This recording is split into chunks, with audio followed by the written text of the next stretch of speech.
Estamos de volta aqui com o nosso Rede Notícia, 12 horas e 38 minutos. Estou aqui ao lado da Janaína Regiane e hoje a gente recebe a presidente estadual do Progressistas aqui em Minas Gerais.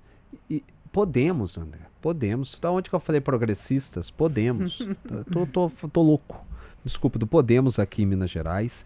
E também deputada federal Nelly Aquino, que recebeu 66 mil votos. 66.866 votos em Minas Gerais na eleição de 2022. Desculpa pela troca do partido, irreparável, mas já quero conversar com a senhora, te fazer uma pergunta muito séria. A gente estava falando aqui até no bastidor antes de começar. Brasília hoje vive um momento delicado, de muita efervescência, né? O julgamento do ex-presidente Jair Bolsonaro ocorrendo, uma pressão dentro do Congresso para passar um projeto de anistia, alguns falando em impeachment de ministro do STF. Enquanto isso, a gente está vendo mulher continuando morrendo pela mão de facínoras no nosso Brasil. As mulheres continuam sendo desrespeitadas no nosso país.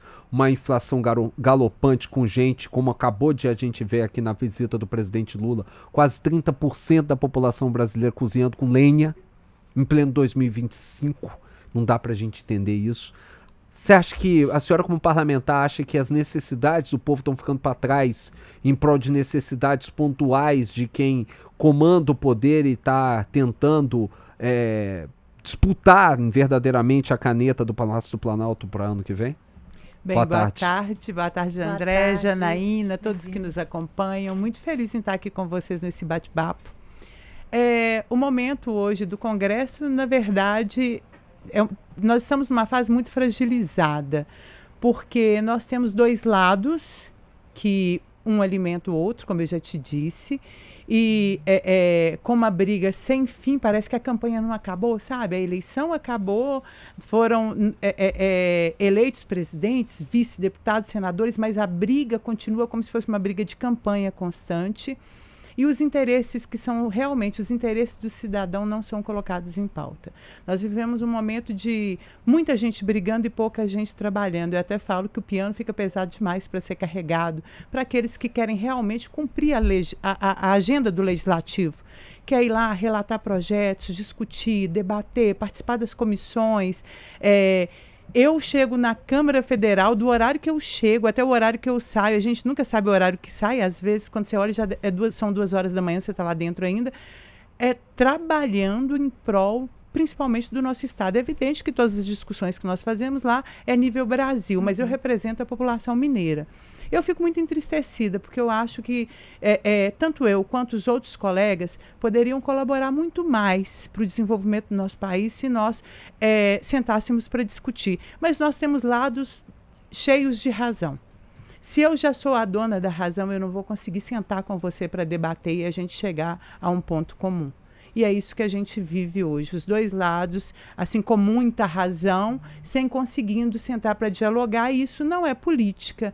E ver o brasileiro hoje, como está, um contra o outro, é muito triste também. Nós nunca vivemos. Eu tenho 52 anos e não me lembro de viver a situação que a gente vive hoje. São familiares, amigos, que discutem e que perdem até a amizade por opinião política, por posicionamento. Lembrando que eu não sou contra. Eu acredito que tem que ter, sim, opinião divergente, ela tem que existir e isso faz o país crescer e desenvolver. A divergência não é o problema, é a forma que é conduzida essa divergência que é o problema. Não é uma divergência, né? É uma exclusão, né? Um lado não aceita o outro, aí não tem como a gente falar em democracia, né? Quando se coloca nesse ponto, é rompimento do Estado Democrático de Direito, porque um quer sobrepor o outro, um não consegue conviver com o outro, isso aí não é uma democracia. Respeito, né? Na opinião do outro, né? As pessoas não respeitam. Se eu sou A, a pessoa é B, não existe aquele respeito, fica essa disputa, como a senhora mesmo falou, né? Nenhum respeitando o outro e querendo sobressair um ao outro, né? E assim, sentando com alguns deputados que têm a mesma visão que eu, que em certos momentos dá até um desnorteio, porque a sociedade e esses lados cobram um posicionamento que a gente tome um lado. E quando você olha e acha que os dois lados tem acertos e tem erros e que tem que sentar, na verdade, para ter uma convergência em muita coisa. Então, nós temos... eu sou uma parlamentar, mas eu convivo com diversos cidadãos que não concordam com o formato que está indo esse direcionamento. Eu acho que chegou o momento de sentar, de construir uma pauta realmente que trate políticas públicas, como você bem falou. Eu não queria estar hoje lá na Câmara Federal defendendo o direito à vida da mulher.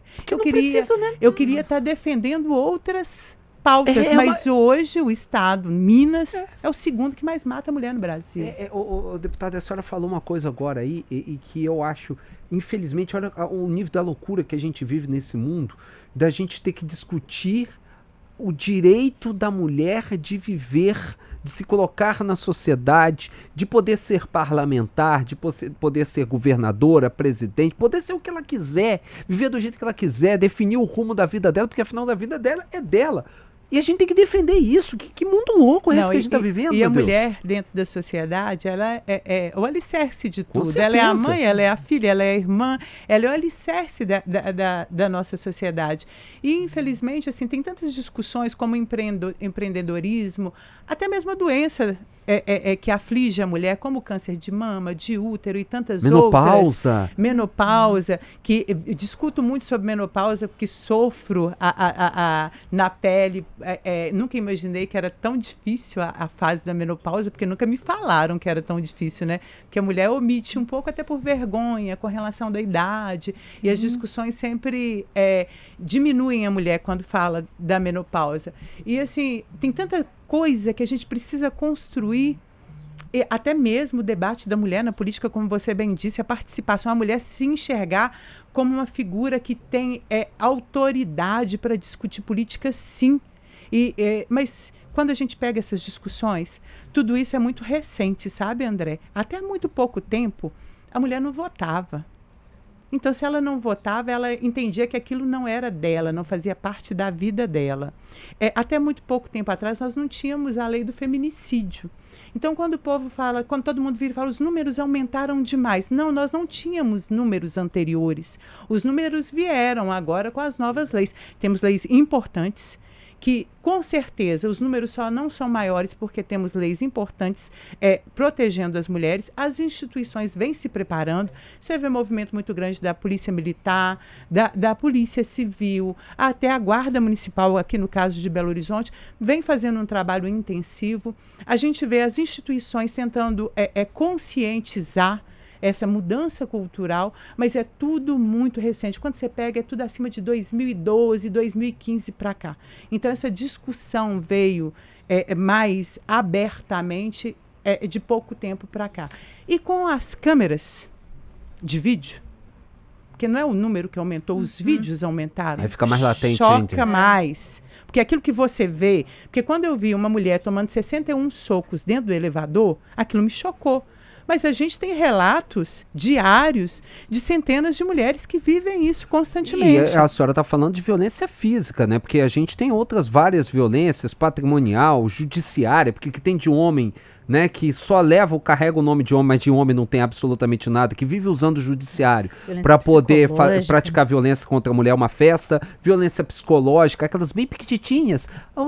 Nelly, essa unha sua não tá bonita, esse vestido tá curto demais. Não tá adequado, o cabelo não pode ser assim. Esse cabelo não é para uma mulher de bem, isso é tudo violência. Sim, e assim, e essas violências que você citou, seja a física, a psicológica, a patrimonial, essas são mais recentes ainda. Essa discussão, ela entrou num bojo de poucos anos para cá, porque não existia essa discussão. Ainda está se ganhando até jurisprudência ainda, né? Mas por quê? Porque nós descobrimos o ciclo da violência, né?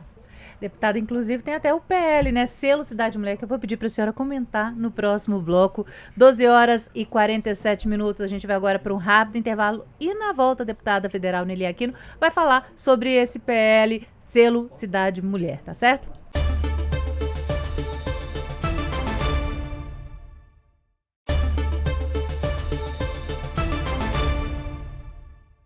A gente continua batendo papo com a presidente estadual do Podemos, André. Podemos, Nelly Aquino, deputada federal aqui pro nosso estado de Minas Gerais. Nelly, a Janaína até levantou uma informação importante no fim do último bloco. O PL que foi aprovado, né? O Senado aprovou o PL Selo Cidade Mulher, que agora só falta a sanção presidencial, né, deputada? Bem, Janaína, é uma vitória muito grande. Eu não sei se vocês acompanham, mas são raros os deputados que conseguem emplacar uma lei, ainda mais no primeiro mandato lá em Brasília. Tem amigos meus que falam, estou há 13 anos tentando, 14 anos tentando e ainda não consegui. Essa lei já passou pela Câmara, foi aprovada sem alteração nenhuma, essa proposta de lei, passou pelo Senado, também foi aprovada e agora só estamos aguardando a sanção do presidente Lula. Bem, essa lei ela é para incentivar as lideranças, os prefeitos, a criarem políticas públicas que garantam às mulheres um crescimento, seja na área um avanço na saúde, seja no empreendedorismo ou na área de segurança. Toda cidade que desenvolver políticas públicas, ela vai receber esse selo como uma cidade que cuida bem da mulher, trata bem da mulher e cuida do avanço das mulheres. Por que eu pensei nisso? Nós falamos aqui sobre a violência contra a mulher, a gente discute muito das metrópoles, da capital, da grande BH, mas só que a violência contra a mulher está enrustida nos interiores e a grande maioria das cidades não sabe lidar com esse grande mal. Aí vai chegar um formato, eles vão ter um formato para realmente trabalhar, primeiro, a conscientização. As mulheres, elas não sabem que são violentadas. Sim. Tem mulher que ela é violentada fisicamente ou não e ela não sabe que está sofrendo essa violência. Então, levar essa discussão para todos os espaços, escolas, CRAS, igrejas, levar conhecimento, onde que eu busco, se eu sofro violência, a quem eu tenho que recorrer. Levar os telefones, o 180, é a delegacia da mulher, é a polícia militar, para que ela saiba quem ela tem que recorrer e como ela tem que recorrer. Então, essa lei, ela vem, a senadora Damares fez o relatório dela e ela virou para mim e falou, faço questão que as cidades onde eu sou majoritária, que essa lei que sejam as primeiras cidades a receber esse selo. E eu vou trabalhar muito para que Minas mude a realidade atual, para que a gente saia desse vergonhoso segundo lugar, o estado que mais mata mulheres. E a gente vem trabalhando para que isso mude, principalmente na conscientização. Nós temos um problema, André, que é cultural. A maioria dos homens que agridem ou que matam não eram criminosos.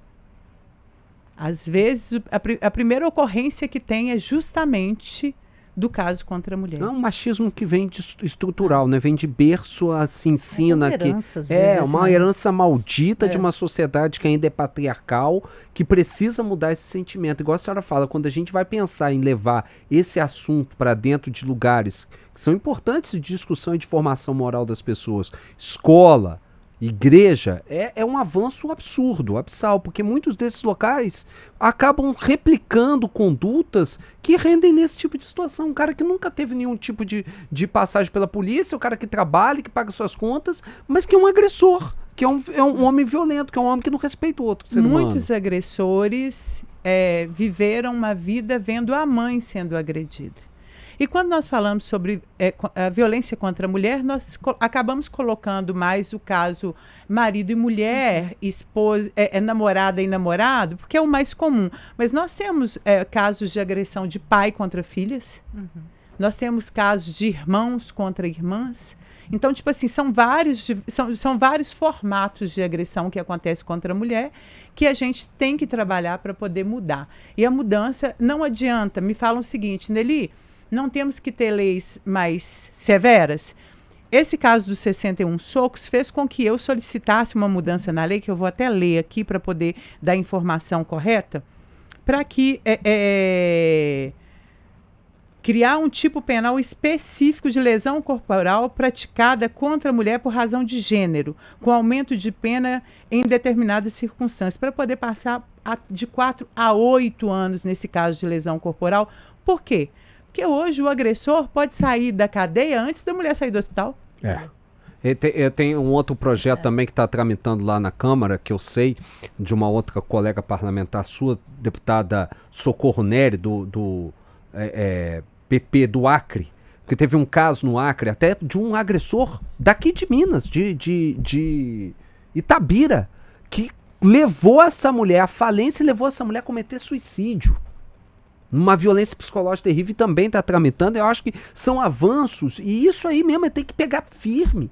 Eu ainda sou pior, tinha que fazer pra mim é uma ideia que eu já defendi várias vezes. Tinha que se fazer uma espécie de um SPC Serasa, botar no cadastro de ficha suja. É agressor, vai lá e um cadastro nacional de agressores de mulheres tipificados. Coloca e tornozeleira eletrônica imediatamente nesses caras. Porque eles têm que ser constrangidos na sociedade. Tem que andar e tem que estar todo mundo com um selo no rosto. Você é agressor de mulher. Você muda a sua conduta se você quiser voltar a ter respeito da sociedade. Porque um homem que desrespeita uma mulher, em qualquer sentido, ele não merece ser respeitado pela sociedade. Não dá mais pra gente conviver isso em pleno 2025. E são nas pequenas coisas. Eu falo por mim. Atitudes minhas que eu já mudei e que eram de agressão, que eram de violência e que eu mesmo não percebia. E passei a perceber por estar ao lado hoje de uma companheira e falar assim, André, peraí, não, assim não. André, não é só você como homem. Nós, como mulheres, temos que mudar todos os dias. Também. Porque a sociedade é machista, não é só o homem. Eu já mudei minha opinião diante de diversas discussões que eu tinha uma visão totalmente deturpada sobre aquele assunto ou sobre aquela situação, e a gente vai mudando de opinião e entendendo que o que nós aprendemos, muita coisa foi correta, Sim. mas muita coisa errada também. E se nós não, eu não tenho filhas, eu tenho 2 filhos, eu tenho uma neta e a minha nora carrega uma outra neta hoje no ventre. Eu quero sim que a minha neta, que hoje tem 9 anos e é que está para nascer, tenha o direito de crescer e escolher se vai permanecer ou não em um relacionamento, sem correr o risco de perder a vida por essa decisão. O que eu falo é o seguinte, nós já erramos com a nossa geração. Não tem como consertar mais. A nossa geração nós já perdemos muitas mulheres. Mas para as próximas gerações nós temos a obrigação de trabalhar para termos mudança. É verdade. Verdade. Só para rapidinho para a gente encerrar. A senhora é líder de um grupo político que tem uma liderança ainda maior, que é do secretário de governo, ex-deputado federal Marcelo Aro. Você era integrante mesmo e lidera a família Aro aqui em Minas Gerais. Como que o grupo de vocês segue para a eleição do ano que vem? Como que Podemos segue para a eleição do ano que vem? A senhora usou uma palavra no bloco passado que me chamou muita atenção, eu concordo com a senhora. É necessário convergir o Brasil. Você acha que está na hora o centro, que é tão massacrado, que toma tanta pancada para todo quanto é lado, porque diz, porque negocia daqui, negocia de lá. Você acha que está na hora do centro governar o Brasil? O centro toma pancada porque tem bom senso. O centro é quem sabe ouvir. É aquele que senta e escuta e pega o que tem de melhor, seja de qual seja o lado. Senta, conversa e entende o que realmente dá para poder construir. Bem, eu faço parte da família Aro, liderado pelo atual secretário de governo Marcelo Aro, que é um jovem extremamente inteligente e capacitado, com uma visão política muito ampla. E o nosso grupo hoje caminha mantendo a candidatura de Matheus Simões. Podemos caminha junto com Marcelo e com Matheus Simões. Essa construção... Matheus foi meu colega vereador, conheço, sei da seriedade, da capacidade técnica e o quanto realmente conhece o estado de Minas para poder desenvolver um trabalho. Eu acho que nós temos que sair da briga e entender que nós temos um estado que precisa de pessoas capacitadas, com competência e que consiga trazer o desenvolvimento antes de qualquer coisa.